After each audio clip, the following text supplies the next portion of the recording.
Alright guys, so in this video today we are going to be taking a very in-depth look and deep dive into what we're going to be seeing in NBA 2K16 for MyLEAGUE and MyGM. So I'm assuming you guys already know this, but the other day 2K released an insanely long and in-depth blog post talking about MyLEAGUE and MyGM and all of the features and explaining all of the features. And it was absolutely insane. I mean, some of this stuff is just completely next level stuff we've never seen before, and I'm gonna go ahead and go into that type of stuff in this video today. So the blog post was like 35,000 words, so I know for a fact I'm gonna end up missing some stuff within this video, so I highly recommend that you guys go read the article for yourself. I'll link it in the description, and you guys should definitely do that. But I'm gonna just try to break everything down here and talk about it a little bit in more of a concise manner, and we'll go ahead and get into it. But first off, I do want to say that I'm probably not going to get through everything within this one video, so this video will be going up at the exact same time as part 2. So if you guys are interested in watching part 2, that link will be in the description as well, and you guys can go watch it after you're done with this one. So we'll go ahead and start things off right here. I'm just going to go from the top of the article just to kind of simplify things. So we're going to start off by talking about MyLEAGUE Online. So a lot of people loved online associations from back on the old gen consoles, and the last couple years with online leagues, they haven't been very good. There haven't been a lot of features with them. They haven't worked particularly well. And this year for 2K16, they wanted to keep the focus on making sure the league worked right, it had good stability, and it was something that people could actually play for a long period of time, and it had some good replayability as well. So here are some of the new features that are going to be within MyLEAGUE Online. You now have full 30-team leagues that support 1 to 30 human teams, so you don't have to play with the computer if you don't want to. You can, if you can come up with 30 friends and you want to start a league, you can do that.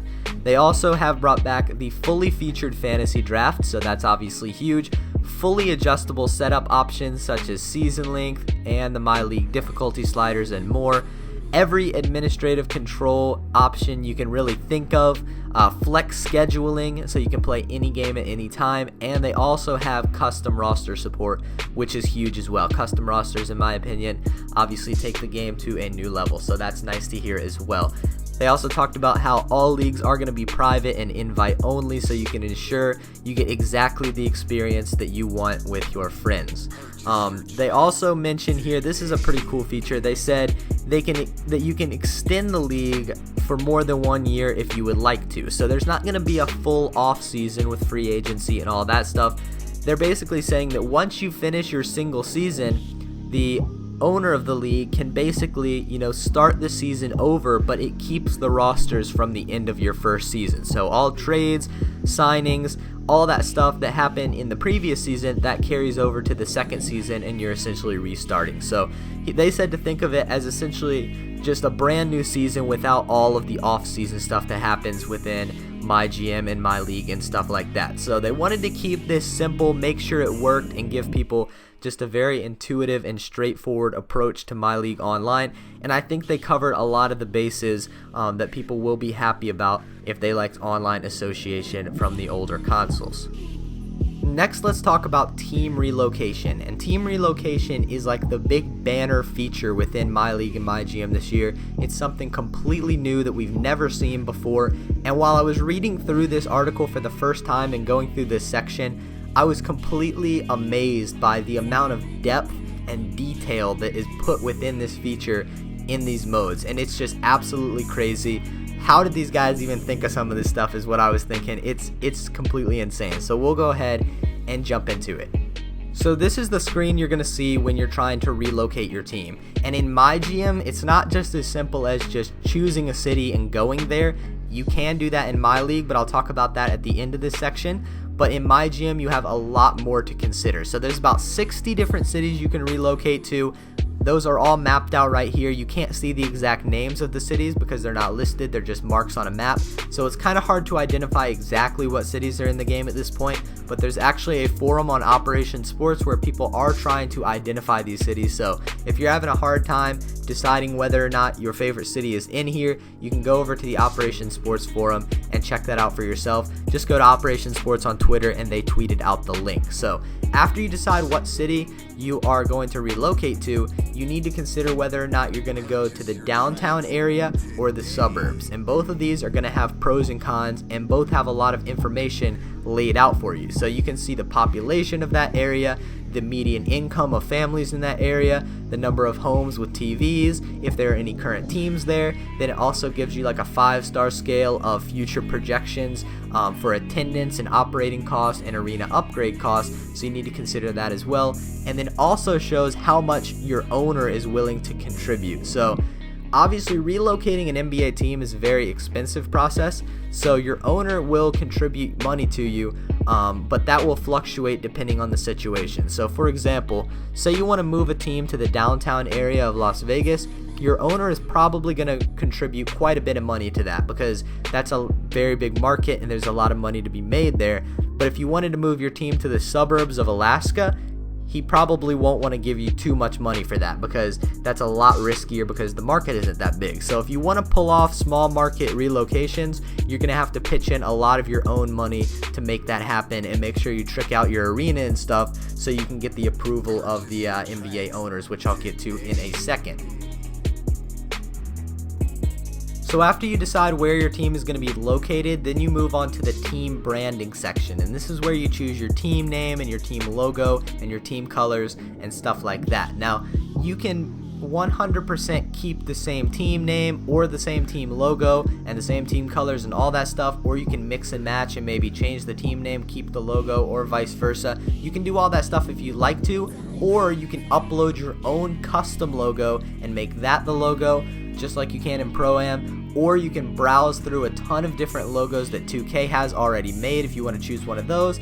Or you can download a logo that another member of the 2K community has uploaded and shared with everybody. So the options here are endless, and what I think is probably the coolest thing about this is you don't even have to relocate your team to be able to rebrand your team. So you can do something like the Bucks did this year, where they're not moving from Milwaukee, but they completely rebranded. They got new uniforms, they got a new color scheme, they got a new court, all that stuff. You can change that without relocating your team, which I think is just amazing, because that's something that happens a lot in the NBA nowadays. Obviously with the Bucks, they just did it, the Hawks just did it, the Clippers just did it, the Wizards just got a new logo. Like, the stuff like that changes all the time, and I think that's very, very cool that we're going to be able to do that this year in 2K16.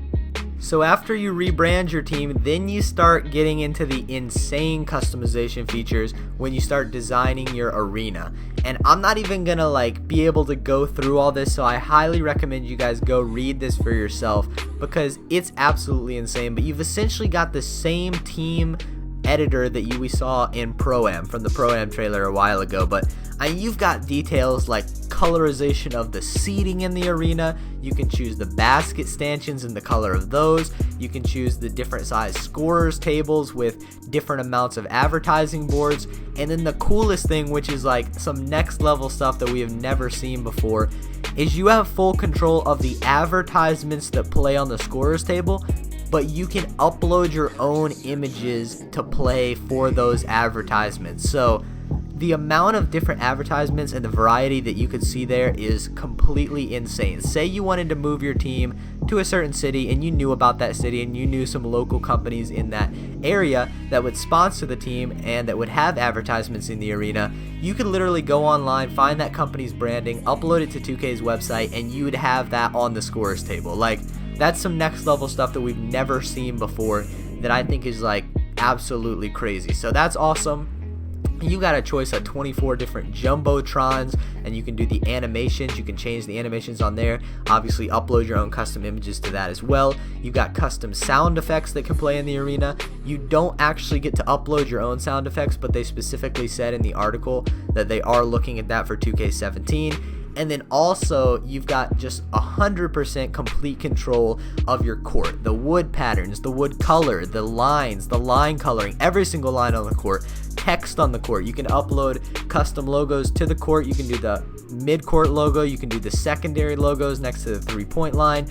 All that stuff is fully customizable, and you can make the arena look exactly how you want it to look. And if this feature gets into the game as just a feature in Create a Team, if we can use this team editor in Create a Team and have like a lot of slots, man, I don't want to go off on a tangent, but I'll probably have to make a separate video about what that could mean for the 2K community and what the community could come together and create with the ability to have that and Create a Team. So hopefully we get that in. That would be unbelievable. But then that's not it. You're not just customizing your arena's looks. You also have to add in facilities, and all of this stuff is going to have a big impact on whether or not your relocation application, which I'll talk about in a second, whether or not that gets approved by the NBA owners. So you have to put in like luxury suites and parking garages and merchandise shops and concession stands and restaurants and green initiatives and transportation and amenities and digital services like in-arena Wi-Fi and in-seat power and all that stuff.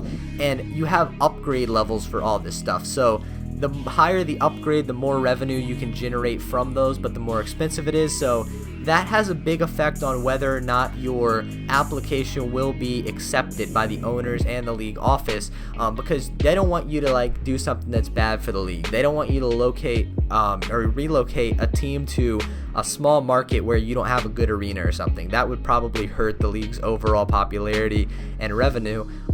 So you got to make sure you make smart business decisions, and when you relocate a team, you have to make sure you have the funds available to make it a really, really good team with a very good arena and stuff like that.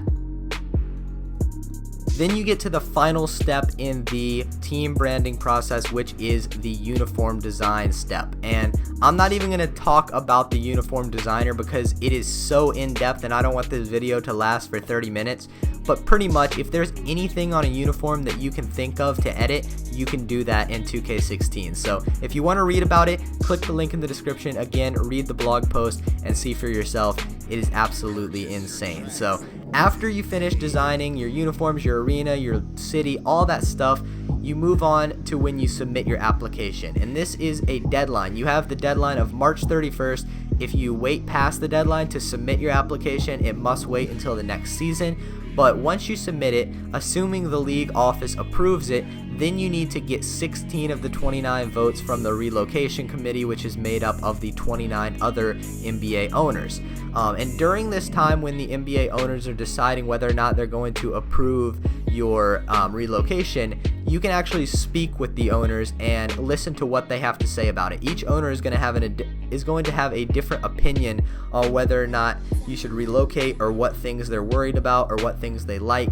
All that stuff, you can talk to these owners throughout that time, and they're all going to have different opinions. So for example, if you want to move your team to Los Angeles and become the third team in Los Angeles, the Clippers and the Lakers owners are not going to want you to move there. Same with the Kings and the Warriors. The California owners aren't going to want you to move to Los Angeles because they don't want to share the market with any more teams. They already have to share it with a bunch of teams. They don't want to share it further. So you might hear that, and then you can try to sway their votes. Some owners may already have their mind made up. Some may not. Some you may be able to sway. So you got to take all that stuff into consideration and make sure that your relocation does get approved. So if your relocation does in fact get approved, then you deal with the league realignment, which is crazy. This is something they needed to have in the game 100% if they were going to have this team relocation, and they did come through and get it in there, and that is league realignment. So for example, if you did move your team to Los Angeles, they use the Bulls in this screenshot right here.